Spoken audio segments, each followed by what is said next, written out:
Gawat daruratan sehari-hari itu adalah sebuah kondisi dari seseorang atau mungkin pasien juga itu yang mengalami masalah kesehatan yang perlu segera mendapatkan penanganan kesehatan karena mungkin saja mengancam jiwa atau nyawa, atau kalau tidak segera dilakukan penanganan mungkin saja terjadi kecacatan. Itulah yang kemudian kita sebut sebagai kegawat daruratan.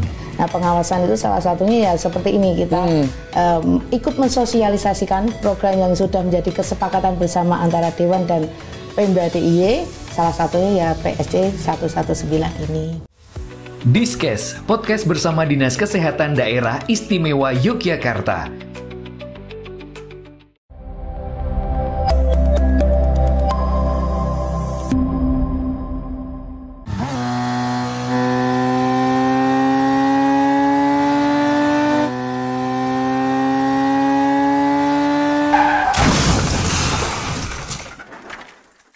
Pernahkah Anda bingung harus menghubungi siapa saat kondisi darurat medis? Tenang, kini ada PSC 119 Daerah Istimewa Yogyakarta. PSC 119 atau Public Safety Center adalah layanan darurat medis resmi. Cukup tekan 119 di ponsel Anda, petugas akan segera merespon panggilan. Layanan ini siap membantu keadaan gawat darurat seperti pingsan, kecelakaan, atau kondisi medis yang membutuhkan ambulans. Tim medis PSC 119 akan datang dengan ambulans dan memberikan pertolongan pertama sebelum membawa pasien ke rumah sakit. PSC 119 tersedia selama 24 jam setiap hari dan dapat diakses secara gratis. Satu panggilan saja bisa menyelamatkan nyawa orang yang Anda cintai. PSC 119, cepat, tanggap, dan siap membantu Anda.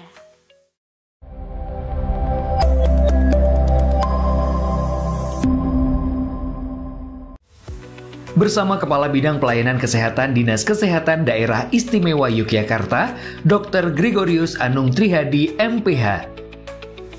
Komisi D DPRD Daerah Istimewa Yogyakarta, Arni Tias Palupi, ST.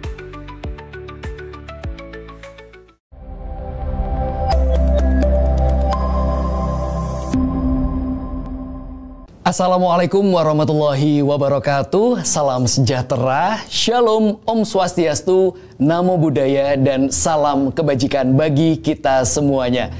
Halo Sobat Sehat, senang sekali rasanya berjumpa kembali bersama saya Ari Asyari dalam program Diskus, diskusi kesehatan persembahan dari Dinas Kesehatan Daerah Istimewa Yogyakarta. Dan podcast ini bertujuan untuk memberikan edukasi, memberikan inspirasi, dan mensosialisasikan berbagai program-program seru dari Dinas Kesehatan Daerah Istimewa Yogyakarta. Dan pada episode kali ini, Diskus akan membahas salah satu tema yang menarik, yaitu sistem kegawat daruratan PSC 119. Kira-kira buat Anda yang belum tahu, Sobat Sehat, kira-kira PSC 119 itu apa, bagaimana cara menggunakannya, dan sebagainya. Untuk itu, di kesempatan kali ini sudah hadir di studio dua narasumber spesial kita yang sudah berkenan untuk hadir. Yang pertama ada dari Komisi D DPRD Daerah Istimewa Yogyakarta, Ibu Arni Tias Palupi, ST, atau biasa dipanggil Ibu Arni. J. Apa kabar Ibu siang hari ini? Mas Arni, sehat? Alhamdulillah sehat. Dan yang luar biasa, Ibu Arni ini terlihat begitu cerah sekali. Terlihat dari bajunya luar biasa. Ini temanya bunga-bunga. Bunga-bunga. Menandakan sehat, bahagia, ceria ya Bu ya. Betul sekali Betul. Mas Ari. Kita harus selalu menunjukkan kita itu sehat. Sehat, Ya, itu dia. menular ke kanan kiri kita juga ikut sehat. Ikut sehat, bahagia, dan bugar Bu ya. Betul. Baik, itu ada Ibu Arni. Selanjutnya juga ada Kepala Bidang Pelayanan Kesehatan Dinas Kesehatan Daerah Istimewa Yogyakarta. Beliau adalah Dr. Gregorius Anung Trihadi, MPH. Selamat siang, Dr. Anung. Selamat siang Mas Ari. Apa kabar dokter? Luar biasa. Luar biasa. Salam sehat. Salam sehat. Ini salah satu podcast yang saya merasa paling aman, Ibu. Gimana Mas? Karena kalau ada apa-apa, ada Pak Dokter. Oh betul. Langsung ke gawat darurat. Langsung ke gawat daruratan, tidak perlu telepon 119, langsung ada beliau yang mungkin bisa menolong kita gitu ya. Baik, terima kasih atas kehadirannya Dr. Anung, Ibu Arni. Kita akan membahas banyak soal kegawat daruratan PSC 119 ini. Tapi sebelum kita berbicara lebih jauh, mungkin banyak sobat sehat yang belum tahu sebenarnya kegawat daruratan itu, Pak Anung, mungkin boleh dijelaskan dulu itu seperti apa sih Pak? Apa yang dimaksud sebagai kegawat daruratan, Pak Anung? Iya, kegawat daruratan biasanya kita menyebutnya sebagai kegawat daruratan sehari-hari itu adalah sebuah kondisi dari seseorang atau mungkin pasien juga itu yang mengalami masalah kesehatan yang perlu segera mendapatkan penanganan kesehatan karena mungkin saja mengancam jiwa atau nyawa, atau kalau tidak segera dilakukan penanganan mungkin saja terjadi kecacatan. Itulah yang kemudian kita sebut sebagai kegawat daruratan. Berarti yang ancamannya sudah menyangkut nyawa, terus ini fatal, parah, berarti itu bisa masuk ke gawat darurat. Nah, kemudian sistem penanganan kegawat daruratan itu, Pak. Ini mungkin banyak yang sudah kenal, ada yang belum tahu, mungkin boleh dijelaskan lagi, Pak. Ya, kalau sistem penanganan gawat darurat itu kita bagi dalam penanganan prahospital. Hospital itu rumah sakit. Kemudian hospital dan pas di hospitalnya. Jadi prahospital itu artinya sebelum masyarakat atau pasien itu dibawa ke rumah sakit untuk mendapatkan penanganan yang baik. Nah, karena kejadiannya itu sebagian besar itu tidak di rumah sakit, penanganan di prahospital atau di masyarakat atau di lingkungan di mana kita mendapati kasus tersebut merupakan hal yang sangat krusial atau hal sangat penting. Karena apa? Dia akan sangat berdampak pada output dari penanganan terhadap pasien tersebut. Berarti ini urusannya nyawa manusia juga berarti ya Pak ya? Nyawa dan ya minimal mencegah kecacatan kalau memang itu tidak mengancam nyawa. Tapi kalau tidak ditolong mungkin saja cacat. Kalau dengan kecepatan yang cukup dan penanganan yang baik bisa dicegah kecacatan tersebut. Berarti bisa diartikan kegawat daruratan ini cukup luas ya Pak Anung ya? Bisa kecelakaan kendaraan bermotor. Betul. Terus juga mungkin ada musibah-musibah yang bisa jadi karena bencana alam dan sebagainya. Betul. Itu bisa masuk ke gawat daruratan. Nah, sistem yang dipakai untuk sistem kegawat daruratan ini apa Pak? Nah, tadi yang di prahospital ini sebenarnya kalau masyarakat mengetahui itu ya, mengetahui atau kemudian menjumpai atau mohon maaf mungkin ada yang mengalami anggota kelompoknya dan sebagainya. Yang pertama, kalau tidak mempunyai kemampuan penanganan gawat darurat oleh orang awam, artinya mereka belum diberikan pembekalan untuk penanganan sementara, panggil saja, call saja nomor 119. 119. Jadi 119 itu nomor panggil nasional yang kemudian mudah diingat. Karena pada waktu dulu beberapa tahun yang lalu kan nomornya untuk DIY nomornya 0 sekian gitu kan. Untuk kota 0 sekian. Masyarakat tidak akan bisa mengingat. Tapi begitu 119 panggil lewat ponsel Bapak Ibu semua, teman-teman semua, itu langsung nanti terhubung dengan center yang ada di pusat Kementerian Kesehatan dan langsung dispatch ke daerah dia panggil. Kalau HP kita terlacak di Yogyakarta ya berarti langsung dikirim ke Jogja. Nah, di tempat kami Dinas Kesehatan itu ada posko. Posko atau kemudian kita menyebutnya sebagai call center, koordinator dalam penanganan gawat darurat di wilayah daerah istimewa Yogyakarta. Nah, dari situ kemudian kita mengidentifikasi di daerah mana ya. Kalau kemudian dekat dengan posko kami, sementara tim yang lain, tim mungkin kota Yogyakarta tidak siap, kami bisa mengirimkan tim. Kami juga punya tim evakuasi, tim medis evakuasi untuk memberikan penanganan sementara, penanganan pertama, dan apabila perlu dilakukan rujukan. Berarti sudah secanggih itu sistemnya, Pak Anung ya. Tinggal telepon 119, misal menemukan ada kegawat daruratan, baik itu mungkin keluarga atau mungkin tetangga dan sebagainya langsung telepon. Itu berbayar nggak sih Pak? Tidak berbayar. Gratis berarti Pak? Untuk pelayanannya tidak berbayar. Oke. Tetapi kalau untuk telepon ada beberapa yang kemudian tergantung operatornya ya. Yang itu kami mungkin tidak terlalu tahu detailnya. Tapi ada salah satu operator yang memang kemudian free karena disediakan oleh operator tertentu gitu kan. Tetapi untuk yang lainnya memang kemudian bayar pulsa saja. Tapi penanganan semuanya gratis dan Pak. setelah di rumah sakit itu pra-hospital namanya gratis.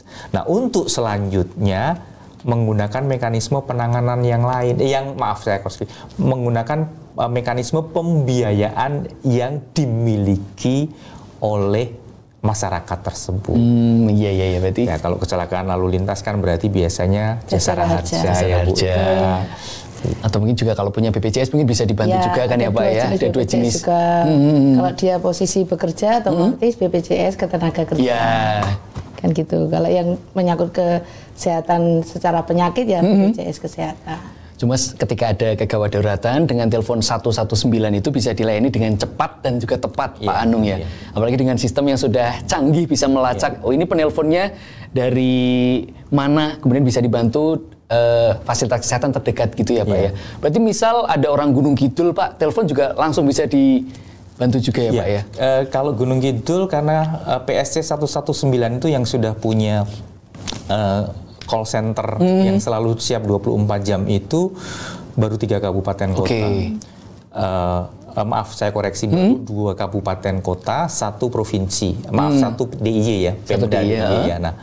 Nah, itu kalau Gunung Kidul panggilannya di Gunung Kidul maksudnya nanti ke Pemda DIY atau call center PSC 119 DIY. Pemda, DIY kemudian melakukan koordinasi dengan kalau di Gunung Kidul ada Gunung Kidul Emergency Services.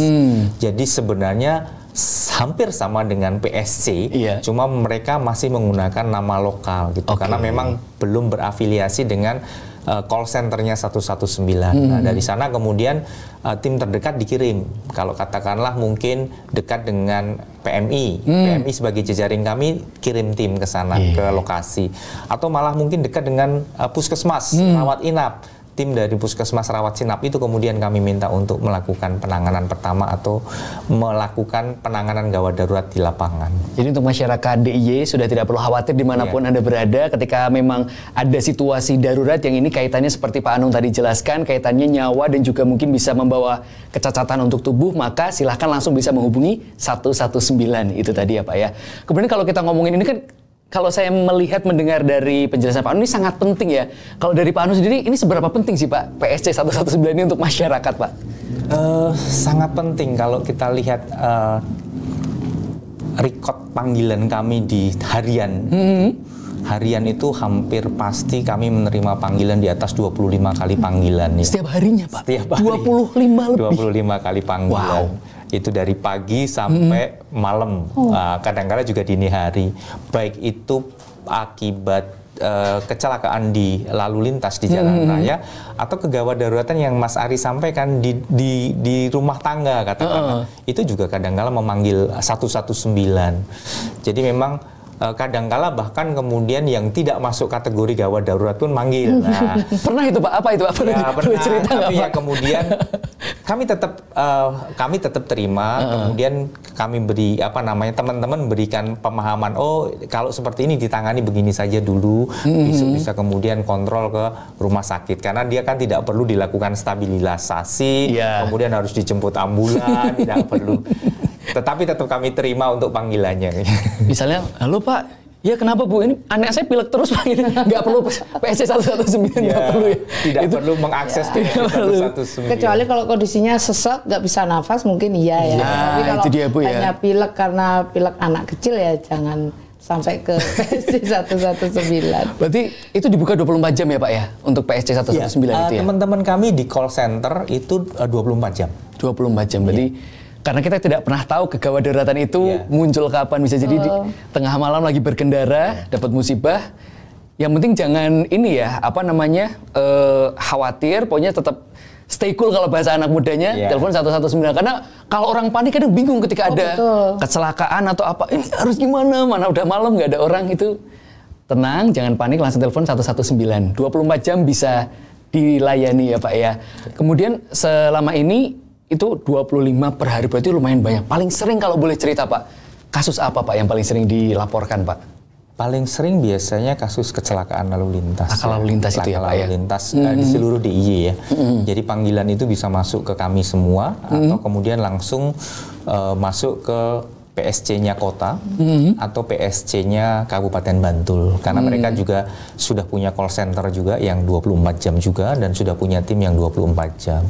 Tetapi jangan khawatir, walaupun Sleman, Kulon Progo, Gunung Kidul itu belum ada PSC secara harafiah, tetapi mereka sudah punya tim yang juga kemudian punya jejaring rumah sakit, PMI, puskesmas, yang kemudian ketika kami minta untuk melakukan kunjungan awal, penanganan pertama melalui call center 119 DIY, mereka sudah menjadi jejaring kami. Oke, misal ini Pak, ada sobat sehat yang di rumah mengalami atau menemukan ada situasi gawat darurat yang ditemukan di sekitar rumahnya. Ketika telepon, informasi apa saja Pak yang perlu diberikan kepada tim call center biar ini benar-benar telepon yang beneran nih, nggak dianggap prank, nggak dianggap iseng-iseng aja cari perhatian. Ada nggak Pak? Yang pertama adalah melaporkan kondisi situasi kegawat dauratan tersebut. Telepon katakan, oh ini ada kecelakaan, katakanlah. Ini ada, saya melihat kecelakaan, orangnya tergeletak. Kemudian di lokasi di sini dan sebagainya. Nah, biasanya teman-teman kami bertanya juga apakah pernah mendapatkan pelatihan PPGD awam.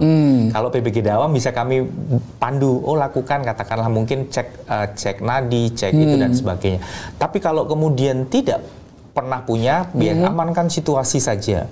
Amankan situasi kan kita bisa lihat nih teman-teman kalau ada kecelakaan, ada motor, mobil langsung melakukan blocking gitu ya. Biar tidak blocking, biar kemudian lalu ya mereka tetap nggak memindahkan, karena memindahkan itu juga berisiko kalau tidak yang ilmunya tahu ilmunya itu ya. Betul.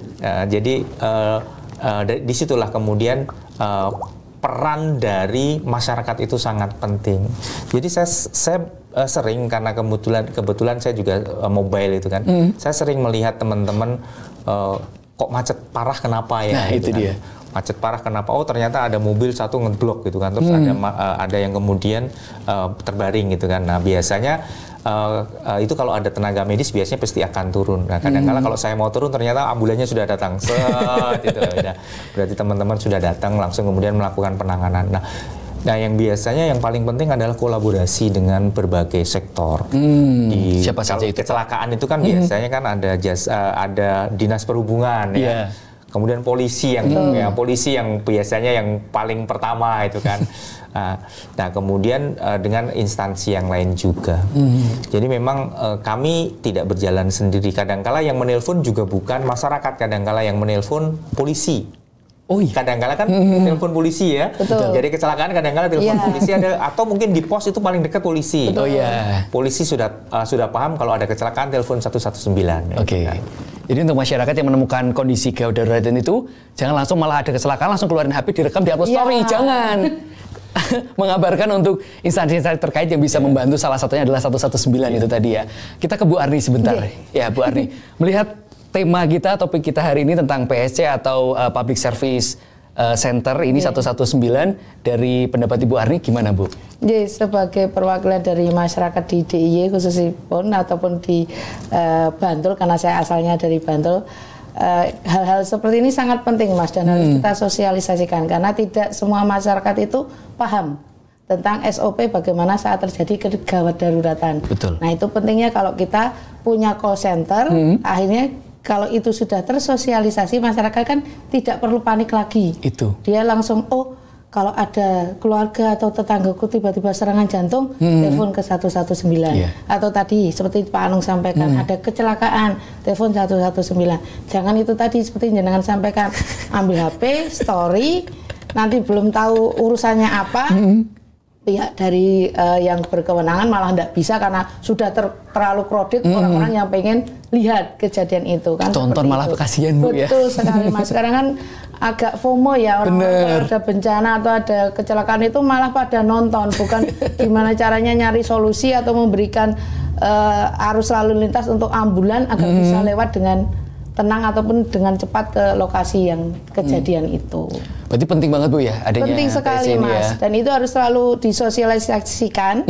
Nantinya kita juga akan membahas di komisi ya Pak Anung ya, bagaimana kita bisa memberikan edukasi itu melalui sosis-sosis anggota DPR ataupun mungkin dari kedinasan yang nantinya ada pendampingan dana dari Pemda DIY. Dan itu merupakan salah satu dukungan dari Dewan Bu ya, adalah anggaran itu tadi. Nanti kita akan bahas lebih detail lagi soal bantuan anggaran untuk PSC ini dan sebagainya. Kita kembali lagi ke Pak Anung, tapi 25 telepon kurang lebih per hari, berarti dalam 1 bulan kan ada ratusan Pak ya? Iya. Dari sekian banyak itu ada yang pernah iseng ngeprank nggak Pak? Yang iseng, padahal ternyata sebenarnya nggak ada apa-apa gitu Pak? Iya, ada tapi sangat jarang sebenarnya, karena memang kemudian masyarakat kita ya DIY ya sudah memahami bahwa PSC 119 itu penting dan memang kemudian punya tugas yang banyak gitu kan. Kalau di awal-awal dulu ya cukup banyak tuh yang kemudian karena memang mungkin masih penasaran kali apa benar itu kan ngeprank dan sebagainya gitu kan. Tapi sudah sangat jarang sekarang ya. Pada awal-awal dibentuk itu juga kalau saya tidak ngeprank, tapi saya biasanya karena saya suka jalan itu kan, saya posisi di mana saya panggil itu kan. Oh ternyata memang benar masuk ke 119 itu kan, saya jawab ada yang bisa dibantu. Oh maaf ini saya Pak Anung, saya ngetes aja tes posisi lokasi. Oh ternyata langsung terdistart atau kemudian langsung tersambung ke call center. Itu udah sangat canggih sekali ya, memudahkan untuk sebuah kejadian gawat daruratan itu bisa ditangani lebih cepat gitu ya. Kemudian kalau misalnya ini berarti semua lapisan masyarakat boleh memanfaatkan, tidak pandang usia, tidak pandang apapun, semuanya boleh Pak ya menggunakan PSC 119 ini Pak? Semua masyarakat yang melihat atau mengalami kondisi kegawat daruratan, silahkan akses ke 119. Jadi kondisi kegawat daruratan tadi ya bisa di jalan, kemudian bisa di rumah seperti Bu Ani sampaikan. Di rumah juga sering Mas. Apa paling sering Pak di rumah Pak? Enggak, ya sesek itu ya, sesek nggak bisa jalan, kemudian harus dibawa ke rumah sakit. Kemudian kadang harus ditandu, apalagi kalau di kota Bu kan kadang-kala jalannya sempit gitu. Jadi ya kami datang ke sana, terus akhirnya kemudian diidentifikasi ini gimana. Kalau memang butuh menandu, biasanya kami berkoordinasi dengan pihak yang lain ya, katakanlah kami memberikan penanganan stabilisasi dan sebagainya untuk menandu. Kami juga kadang-kala minta bantuan karena soalnya perawat saya kami di PSC itu ada yang kecil juga. Tapi yang pasti untuk mensukseskan program ini tentu saja koordinasi lintas sektor itu tadi ya Pak ya? Koordinasi lintas sektor.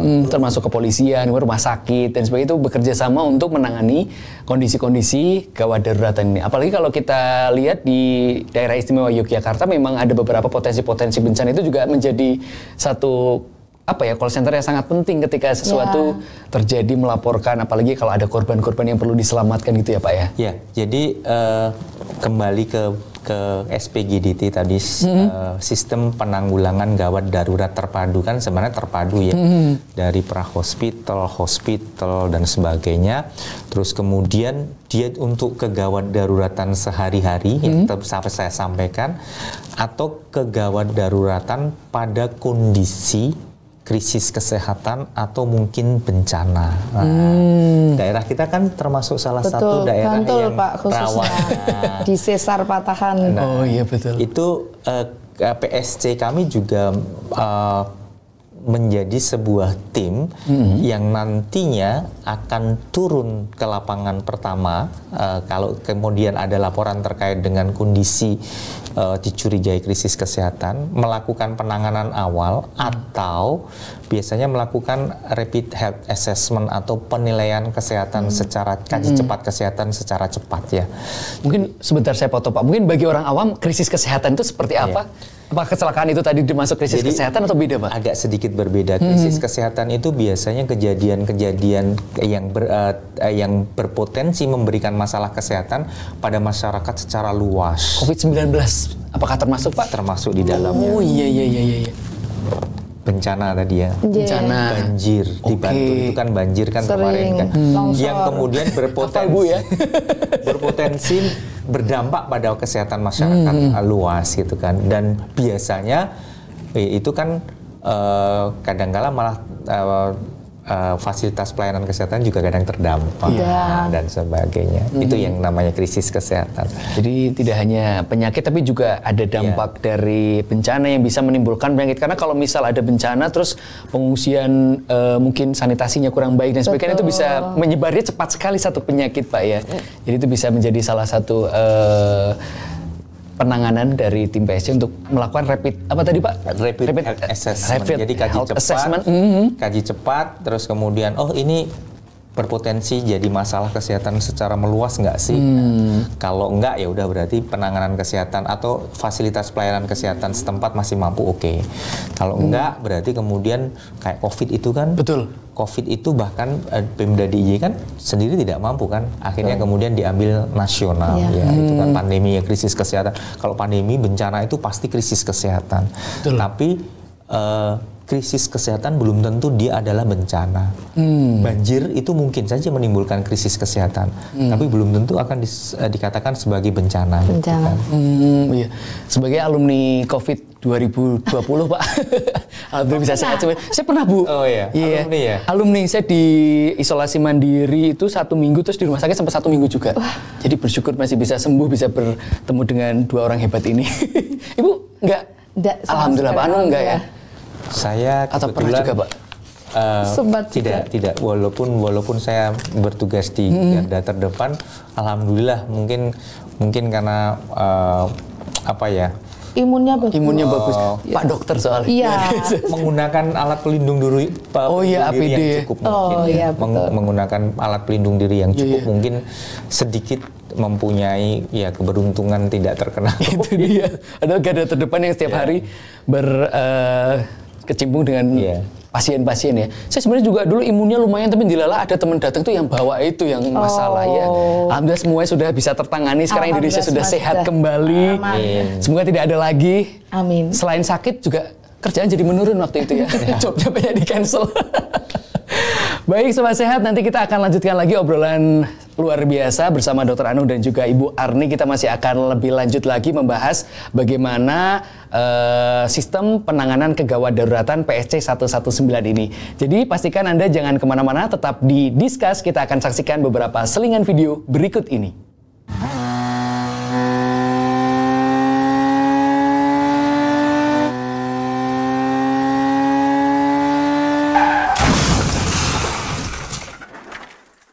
Pernahkah Anda bingung harus menghubungi siapa saat kondisi darurat medis? Tenang, kini ada PSC 119 Daerah Istimewa Yogyakarta. PSC 119 atau Public Safety Center adalah layanan darurat medis resmi. Cukup tekan 119 di ponsel Anda, petugas akan segera merespon panggilan. Layanan ini siap membantu keadaan gawat darurat seperti pingsan, kecelakaan, atau kondisi medis yang membutuhkan ambulans. Tim medis PSC 119 akan datang dengan ambulans dan memberikan pertolongan pertama sebelum membawa pasien ke rumah sakit. PSC 119 tersedia selama 24 jam setiap hari dan dapat diakses secara gratis. Satu panggilan saja bisa menyelamatkan nyawa orang yang Anda cintai. PSC 119, cepat, tanggap, dan siap membantu Anda.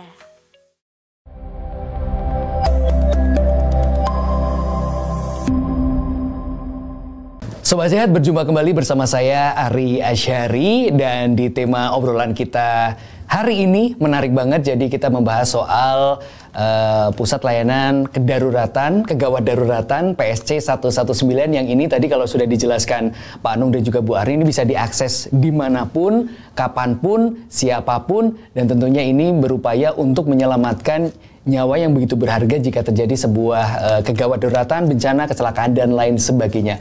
Kita akan membahas lebih lanjut lagi. Ini kita ke Bu Arni dulu kalau sekarang. Siap. Tadi pemerintah siap untuk melakukan dukungan total gitu ya untuk suksesnya program ini. Nah, bentuk dukungan dari Dewan sendiri seperti apa Bu untuk program PSC 119 ini Bu? Yang perlu diingatkan tugas kedewanan itu kan ada 3 Mas. Pertama tentang legislasi, jadi kita membuat aturan yang jelas untuk nanti sebagai payung hukumnya.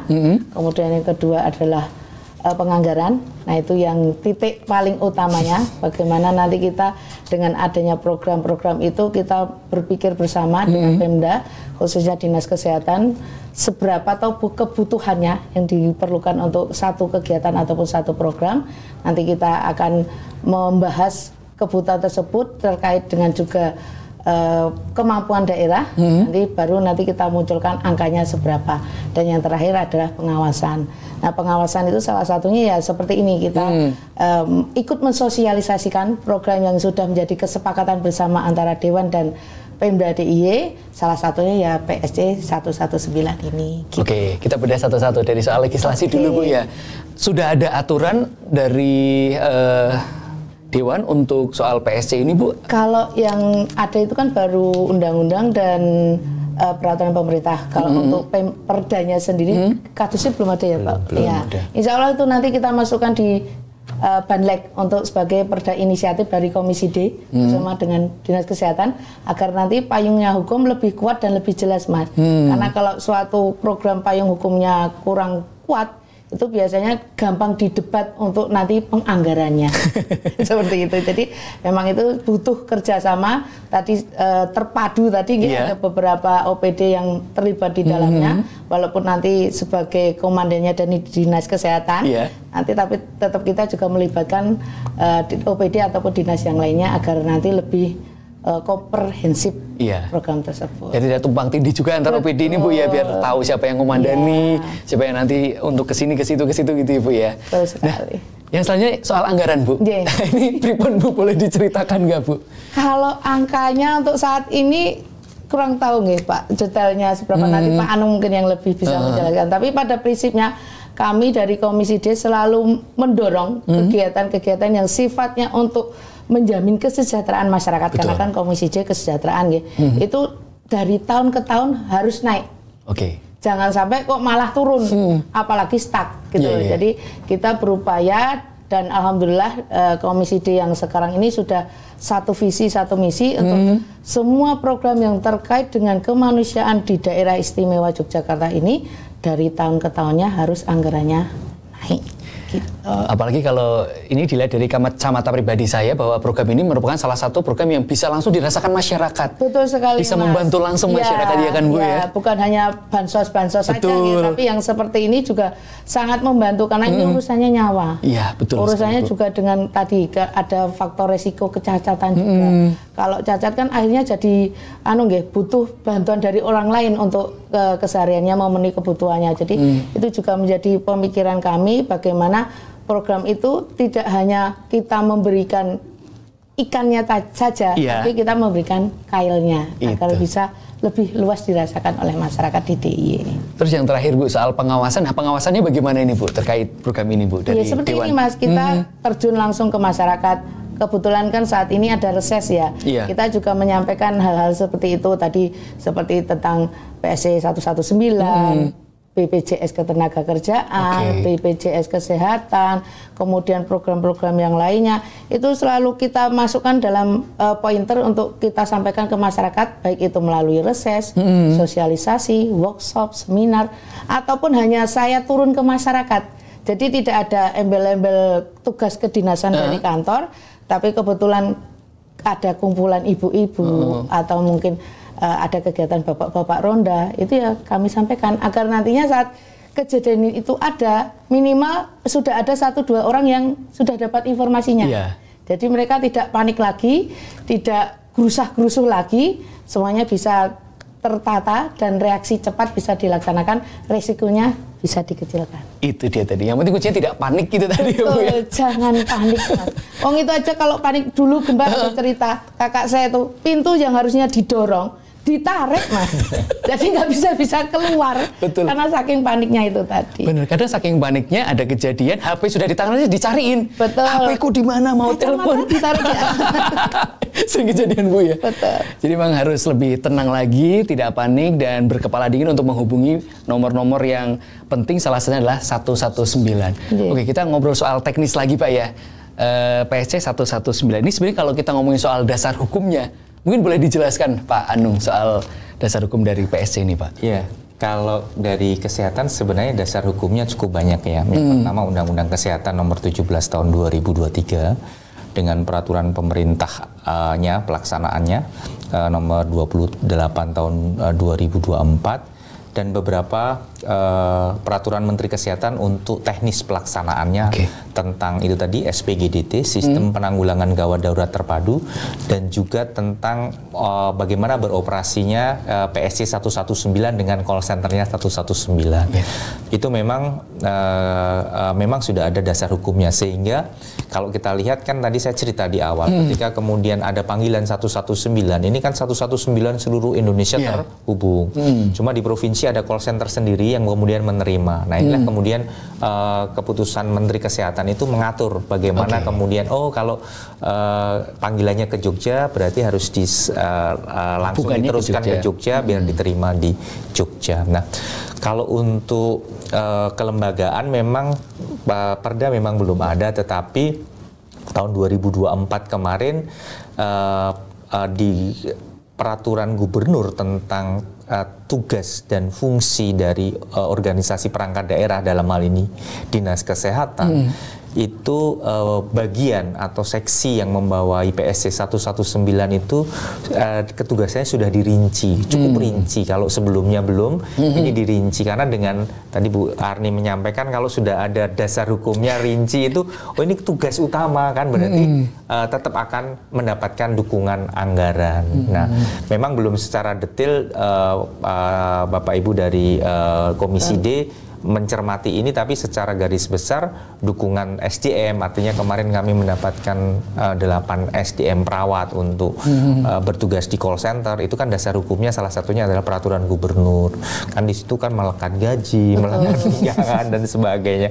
Kemudian operasional dan sebagainya. Jadi memang dasar hukumnya untuk kelembagaan kami masih menggunakan peraturan gubernur tentang kedudukan dan tugas dan fungsi serta kedudukan dari organisasi perangkat daerah, dalam hal ini adalah Dinas Kesehatan Daerah Istimewa Yogyakarta. Oke, kalau kita ngomongin soal latar belakang adanya sistem penanggulangan gawat darurat terpadu ini Pak, ini sebenarnya apa latar belakangnya Pak? Boleh diceritain nggak Pak?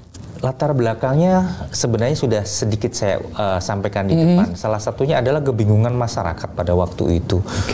Karena kan rumah sakit punya nomor IGD sendiri. Iya, betul. PMI punya nomor kontak sendiri yang 08 sekian-sekian. Yang nomornya banyak. Atau 0274 sekian-sekian gitu kan. Kemudian Dinas Kesehatan juga punya seperti itu. Atau kemudian kita tidak menutup mata bahwa lembaga-lembaga yang lain juga punya. Kalau terjadi kegawat daruratan kan itu tidak mungkin ada di saku atau kemudian ada di HP. Ya mungkin ada di HP. Kalau dulu kan belum ada di HP. Gitu kan. Itulah yang kemudian menginisiasi sehingga ada satu nomor yang mudah diingat, yang kemudian bisa menghubungkan berbagai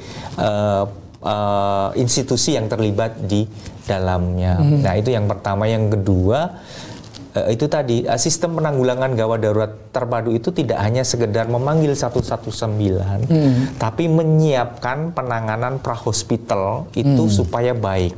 Tim Dinas Kesehatan dan jaringannya disiapkan, kemudian tim rumah sakit juga disiapkan, bahkan awam itu juga dilatih. Beberapa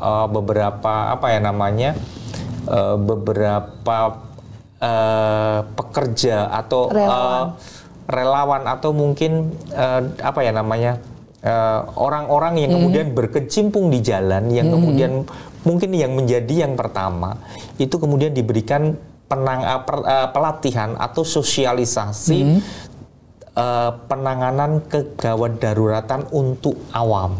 Ada itu ya Pak ya? Ada, kurikulumnya ada, dan kami sudah bekerja sama dengan berbagai pihak. Artinya bekerja sama itu begini, pihak yang lain menyiapkan, katakanlah polisi itu sudah sering, polisi menyiapkan sasaran, ojol dan sebagainya. Kami sebagai tim yang kemudian bisa memberikan, kalau penanganan terhadap gawat daruratan yang untuk awam ini boleh seperti ini, itu bisa. Di terminal, betul, kerjasama dengan dinas perhubungan. Di terminal itu kan belum tentu ada poliklinik atau belum tentu ada kan. Betul. Tapi kegawat daruratan juga belum tentu, kegawat daruratan juga bisa saja terjadi di terminal. Itu yang kemudian kita latih petugasnya di sana. Dan di institusi-institusi yang kemudian masyarakatnya atau awamnya siap. Intinya sebenarnya begini, ketika tim akan datang, itu kan ada periode yang kosong. Betul. Perjalanan paling cepat naik motor pun 10 menit kadang-kala. Kadang-kala kalau masalah jantung dan sirkulasi itu namanya golden periodnya kan hanya 10 menit. Lewat itu sudah fatal bisa Pak ya? Bisa fatal. Nah itulah makanya kemudian awam itu harus bagaimana kemudian mereka melakukan pengamanan jalan nafas, kemudian resusitasi, kemudian melakukan kompresi jantung hanya oleh awam dan sebagainya itu bisa. Itu yang perlu diketahui banyak masyarakat juga berarti ya Pak ya, pertolongan pertama. Mungkin bisa diceritakan sedikit singkat aja Pak, sebenarnya apa saja sih yang orang awam perlu tahu seperti saya nih orang awam. Misal setidaknya basic yang perlu kita ketahui Pak ketika ada sesuatu itu apa aja Pak? Yang pertama ketika ada kasus katakanlah orang jatuh atau potensi mengalami gawat darurat gitu kan. Yang pertama kemudian dinilai dulu lah, dinilai apakah dia sadar atau tidak. Jangan-jangan kemudian jatuh karena kemudian ya pingsan karena mungkin maemnya terlambat, sarapannya terlambat. Dengan cara apa? Gampang sih meraba nadinya, kemudian melihat nafasnya dan sebagainya. Oh kalau kemudian itu masih ada dan sebagainya, udah berarti itu paling mungkin hanya lemah atau lesu, kemudian dipinggirkan saja, kemudian nggak ada cedera, berarti kemudian dipinggirkan, dibuat berbaring supaya jantungnya sejajar dengan badannya supaya aliran darahnya kembali lancar dan sebagainya. Kalau kemudian ternyata dia tidak ada nafas, tidak ada denyut jantung, kemudian tidak ada masalah cedera yang ada di dada, nah itu kemudian jalan nafasnya kemudian bisa dipastikan bahwa dia terbuka. Membuka jalan nafas itu bisa hanya dengan meluruskan dan sebagainya. Baru kemudian dilakukan kompresi dada dengan aturan tertentu. Itu bisa dilatih untuk awam. Bisa dipelajari juga Pak ya. Hanya itu saja, tapi kemudian yang penting tadi jangan panik dan kemudian panggil bantuan. Panggil bantuan. Ada yang memberikan penanganan, mengamankan situasi, panggil bantuan. 119 itu tadi ya. 119 meluncur, serahkan kepada ahlinya. Kecuali ada beberapa kondisi yang memang sebenarnya dipindahkan saja tidak boleh. Itu kalau kondisinya sudah parah ya Pak ya kecelakaannya ya. Jadi kalau kemudian kecelakaan kita belum yakin bahwa tidak ada cedera dari tulang belakang, leher dan sebagainya, atau kemudian dada, kita kan berisiko kalau memindahkan. Kalau kemudian ternyata cederanya sebenarnya masih bisa dilakukan stabilisasi, ketika pemindahannya tidak bagus, itu malah membuat cedera tambah parah. Resikonya tinggi. Resiko tinggi. Karena dulu saya ingat waktu di Palang Merah Remaja waktu sekolah itu. PMR. Iya, itu Bu. Diajari kalau misal ada kecelakaan, kalau terlihat ada patah tulang atau apa, jangan diapa-apain, udah yang penting kita ngamanin jalannya dulu, biar tim yang berwenang, tim dari kesehatan yang bisa nolong. Betul itu berarti ya Pak ya? Paling betul. Kalau saya sekarang melihat di jalan itu, kalau saya melihat ada kecelakaan yang sering saya lakukan yang saya sering lihat sekarang ketika ada kecelakaan itu diamankan dan orangnya masih berada di lokasi kecelakaan dan itu sebenarnya yang benar. Ya walaupun sebenarnya bagi orang awam kok nggak ditolong ya? Kok mesake banget? Iki wong akeh ora nulungi ya nggak ada satupun yang nolong. Iya kok pada kok nggak ada nonton. Tapi karena mungkin itu tadi sudah dinilai, ada yang menilai bahwa ini mungkin potensi mengalami gangguan yang cukup serius sehingga ini menunggu orang kesehatan. Karena kan kalau orang kesehatan nanti ada pelindung kepala, pelindung leher, kemudian ada drag bar yang kemudian keras, yang kemudian dia membuat stabil di tulang belakang dan sebagainya. Nah kalau dulu kan nggak, saya masih sering lihat begitu kecelakaan ya diangkat gitu kan, yang dua menarik tangan, yang dua menarik kaki. Itu kalau cederanya di sini ya. Itu kan kalau ada patah tulang ya semakin tambah parah malah ya Bu ya. Awam itu yang penting sebenarnya paham bahwa itu ada masalah risiko apa gitu kan. Amankan, kemudian panggil bantuan. Kalau dia pernah mendapatkan pelatihan untuk penanganan pertama untuk awam, boleh melakukan stabilisasi atau apapun sepanjang itu sesuai dengan yang dipelajari. Itu dia. Kalau tenaga kesehatan kan pasti itu ya. Itu emang sudah sehari-harinya Pak, pekerjaannya sudah jago ya, gitu. tenaga kesehatan pun kalau melihat kecelakaan juga kadang-kala kalau kemudian dia tidak mempunyai alat, dia tidak akan melakukan penanganan karena apa? Tahu risikonya. Betul. Gitu. Iya, itu. Karena sudah tahu ilmunya itu ya. Jadi bukannya kecelakaan pada nggak punya rasa empati, tapi sebenarnya itu malah yang terbaik untuk si korban juga, bahwa ini kalau ditolong, dipindahin malah takutnya memperparah, Bisa memperparah takutnya. Jadi nunggu yang memang berwenang, yang punya ilmunya untuk membantu itu tadi. Kembali ke 119 Pak, ini berarti satu layanan yang sekali lagi bisa digunakan kapan saja, di mana saja, dan ini akan dibantu secepat mungkin. Kira-kira misal Pak, ada telepon masuk, terus untuk bisa sampai ambulan atau bantuan sampai tiba ke rumah itu kurang lebih berapa lama Pak prosesnya Pak? Kalau untuk daerah kota Bantul yang aksesnya mungkin sudah Sleman itu aksesnya sudah cukup bagus dan timnya sudah cukup banyak. Itu kami evaluasi rata-rata mungkin kurang dari 10 menit atau 10 menitan. Wow, biasanya. Itu cepat sekali loh Pak. Kalau di kota, ya. Karena kan timnya banyak, itu kami juga punya ambulan motor gitu kan. Oh ada Pak? Iya, kami juga punya ambulan motor. Karena kalau untuk masuk kota itu, ambulan motor itu sebenarnya ambulan, tetapi isinya adalah peralatan-peralatan gawat darurat. Jadi dia sebagai kalau tim aju deh, datang duluan, melakukan penilaian, stabilisasi, tim yang kemudian membawa peralatan lengkap, termasuk kemudian drag bar dan sebagainya itu kemudian stretcher itu untuk membawa pasien itu datang, baru kemudian kalau memang nggak bisa ya kami rujuk gitu. Dan jejaring di kota Bantul, Sleman itu sudah cukup banyak. Yang memang agak susah kami akui daerah-daerah yang jauh dari akses pelayanan kesehatan. Karena kan begini, contoh Gunung Kidul. Gunung Kidul itu kan puskesmas juga jarak antar puskesmas penduduk kan cukup jauh juga. Jarak rumah sakitnya jauh, jarak dinas kesehatannya jauh. Topografinya juga seperti jalannya luar biasa. Kalau itu memang kemudian aksesnya bisa tidak bisa 10 menit memang.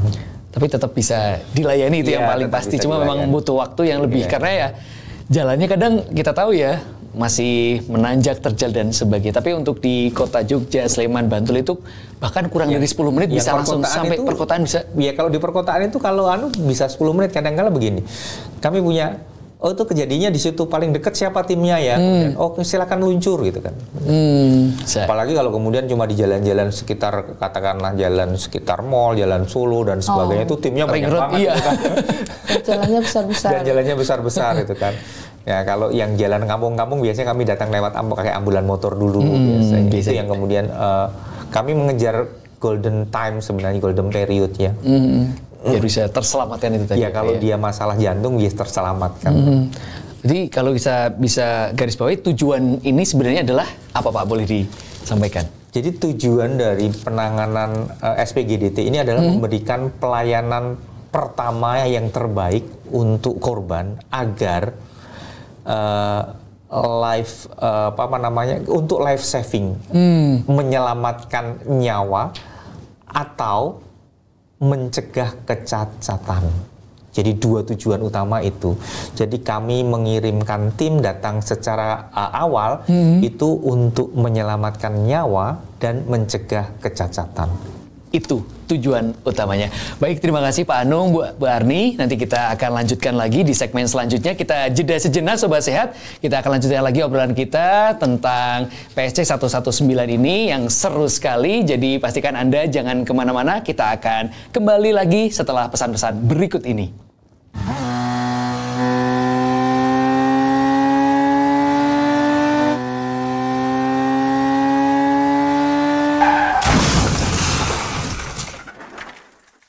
Pernahkah Anda bingung harus menghubungi siapa saat kondisi darurat medis?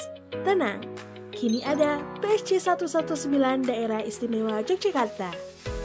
PSC 119 atau Public Safety Center adalah layanan darurat medis resmi. Cukup tekan 119 di ponsel Anda, petugas akan segera merespon panggilan. Layanan ini siap membantu keadaan gawat darurat seperti pingsan, kecelakaan, atau kondisi medis yang membutuhkan ambulans. Tim medis PSC 119 akan datang dengan ambulans dan memberikan pertolongan pertama sebelum membawa pasien ke rumah sakit. PSC 119 tersedia selama 24 jam setiap hari dan dapat diakses secara gratis. Satu panggilan saja bisa menyelamatkan nyawa orang yang Anda cintai. PSC 119, cepat, tanggap, dan siap membantu Anda.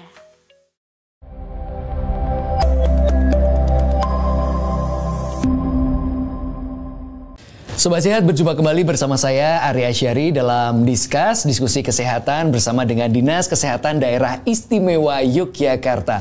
Kita masih akan lanjut ngobrol lagi bareng sama Bu Arni dan juga Pak Anung. Kita bakal ngobrol ini soal sistem penanganan, sistem keamanan kegawat daruratan terpadu ya Pak ya. PSC 119. Kita tadi sudah banyak sekali ngobrol, kita tahu ternyata bahkan di kota, di Sleman dan juga Bantul yang kota ini bisa dibantu bahkan kurang dari 10 menit sudah bisa tim sampai ke lokasi yang dituju. Itu luar biasa. Dan tadi waktu off air, Pak Anu sempat cerita bahwa ternyata banyak sekali apresiasi dan juga penghargaan tidak hanya dari masyarakat tadi, tapi juga dari lembaga. Nah ini boleh diceritakan Pak, ini suatu hal yang membanggakan dan juga pastinya apresiasi dari masyarakat keren sekali sih ini. Iya, kalau apresiasi dari masyarakat itu masuk di website kami ya Dinas Kesehatan. Itu terima kasih PSC 119 gitu ya. Karena memang kadang-kala malam juga datang gitu kan. Dipanggil datang gitu kan. Walaupun kadang-kala tidak masuk ke gawat daruratan itu kan. Itu yang kemudian karena sudah terlanjur memanggil dan kami melihat bahwa memang butuh bantuan walaupun tidak ke gawat daruratan. Itu yang masuk ke website kami atau ke WA kami juga punya WA center, call center kami juga punya WA, terima kasih. Atau kemudian penghargaan dari institusi yang ada di Kementerian Kesehatan, katakanlah sebagai salah satu PSC yang mempunyai pelayanan terbaik. Karena PSC itu sebenarnya kalau di Indonesia itu lebih banyak di kabupaten kota. Cuma di IJ ini kan karakteristiknya berbeda nih. Hanya 4 kabupaten dan 1 kota. Perbatasannya kan Bantul, kota Sleman itu kan di perbatasan itu kan kadang-kala ini Bantul ini lebih dekat, kalau di perbatasan Bantul kota itu lebih dekat ke Dinkes Bantul atau ke DIY. Ke DIY gitu kan. Jadi kadang-kala itu yang membuat kami tetap oke deh, kita tetap PSC 119 ini tetap ada sebagai koordinator call center dan juga bisa mengirimkan tim apabila kita melihat bahwa oh ini kasus di Bantul, perbatasan Bantul, tetapi Bantul kalau ke sini agak jauh. Respon time tadi kami melihat, oh berarti kami kirim yang dari DIY saja yang lebih dekat dan sebagainya. Itu menjadi salah satu penghargaan dari Kementerian Kesehatan. Kita pernah menjadi 3 terbaik di di Indonesia sebagai PSC 119 yang di tingkat provinsi ya.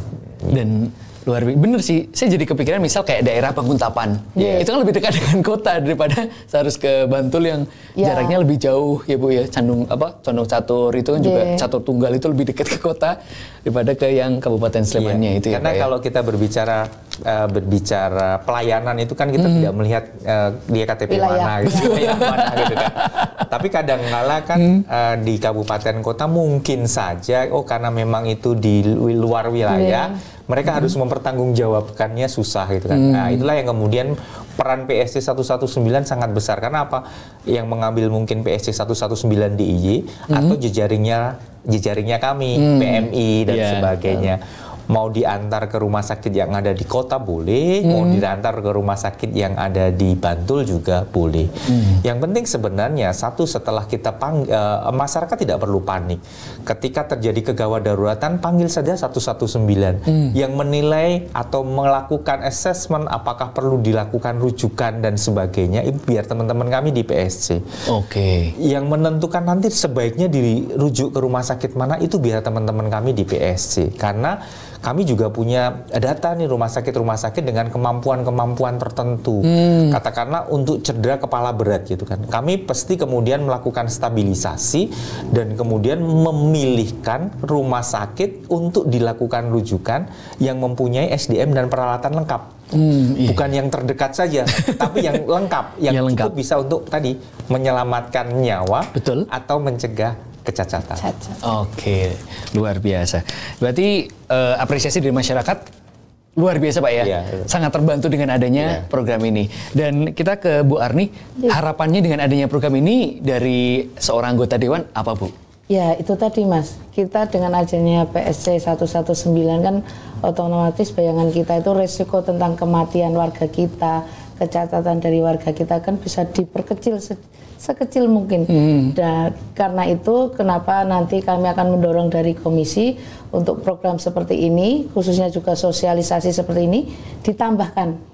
Agar nantinya lebih menyebar ke masyarakat. Mungkin saat ini baru yang paham gadget ya, yang bisa menerima informasi ini, tapi yang teman-teman yang ataupun warga masyarakat yang mungkin dia kurang paham ataupun familiar dengan gadget kan tidak bisa nonton YouTube, tidak bisa lihat TikTok, tidak bisa kita butuh salah satu program lain ya itu tadi Dewan turun ke masyarakat didampingi oleh dinas dengan sosialisasi tentang PSC 119.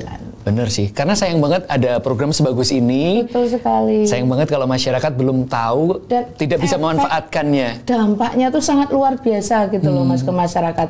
Bukan hanya yang warga yang sakit saja, tapi lingkungannya kan juga jadi tidak panik lagi kalau misalnya di suatu lingkungan ada yang sakit jantung, mungkin ada yang mungkin punya penyakit parah lainnya, atau tadi tiba-tiba di jalan lihat kecelakaan itu kan sudah langsung di sini benaknya 119. Meskipun kita berdoa berharap jangan sampai pernah menggunakan ini. Amin. Jadi keluarga selalu aman, tetangga di jalan juga sehat. Tapi yang pasti meskipun kita berdoa itu tidak pernah make seumur hidup, tapi kalau misal pun ada benar-benar kita tahu harus telepon kemana, itu yang paling penting Bu ya. Saya juga berharap sudah tahu tapi syukur-syukur jangan sampai make gitu ya. Cukup kita menyebarkan informasi, tapi jangan memakai program ini. Iya. Kemudian dari Pak Anu mungkin ada yang mau disampaikan harapannya untuk warga DIY Bapak terkait adanya PSC 119 ini Pak. Iya, walaupun kami menyiapkan satu layanan yang untuk melakukan penanganan cepat terhadap kasus kegawat daruratan, kami berharap si warga DIY tetap jaga sehat ya. Yang utama adalah jaga sehat. Jaga sehat, manfaatkan pelayanan kesehatan yang ada untuk pemeriksaan kesehatan ataupun pelayanan kesehatan yang tidak gawat darurat. Apabila melihat atau mengalami kondisi atau mungkin melihat orang lain mengalami kondisi gawat darurat yang mengancam nyawa atau mungkin berpotensi cacat, gitu kan, silahkan jangan panik. Panggil melalui ponsel Bapak Ibu semua 119. Nah, nanti biar teman-teman kami di call center akan melakukan penanganan, kemudian melakukan pengiriman tim dan tim tersebut yang kemudian akan memberikan penanganan dan rujukan apabila diperlukan ke rumah sakit yang mampu memberikan layanan. Itu saja. Jadi untuk tugas mikir biar dari tim yang ahli memang ya, kita nggak usah sok kesini aja, ada yang lebih ahli, jadi serahkan saja kepada ahlinya.